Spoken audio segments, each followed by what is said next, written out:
Thrissur medical college forensic വിഭാഗം മേധാവി doctor KS. ഉമേഷിന്റെ നേതൃത്വത്തിലാണ് നവജാത ശിശുക്കളുടെ മൃതദേഹാവശിഷ്ടങ്ങൾ പോസ്റ്റ്മോർട്ടം ചെയ്യുക.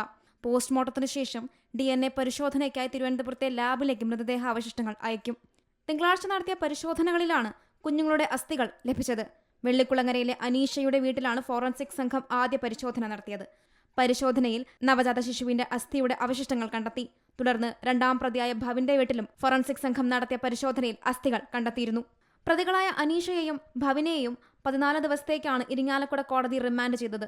വൈകിട്ട് 6 മണിക്ക് ശേഷമാണ് ഇരുവരെയും പോലീസ് ഇരിങ്ങാലക്കുട മജിസ്ട്രേറ്റ് ദീപാ മോഹന്റെ വീട്ടിൽ ഹാജരാക്കിയത്. അതേസമയം പ്രതികളെ കസ്റ്റഡിയിൽ വാങ്ങാനുള്ള അപേക്ഷ 2 ദിവസത്തിനകം സമർപ്പിക്കുമെന്ന് അന്വേഷണ സംഘം അറിയിച്ചു. പ്രതികളുടെ ലൈംഗിക ശേഷിയും അന്വേഷണ സംഘം പരിശോധിച്ചിരുന്നു. അനീഷ മുൻപ് ഗർഭം ധരിച്ചതായും പ്രസവിച്ചതായും പരിശോധനയിൽ കണ്ടെത്തിയിട്ടുണ്ട്. C Malayalam news, Thrissur.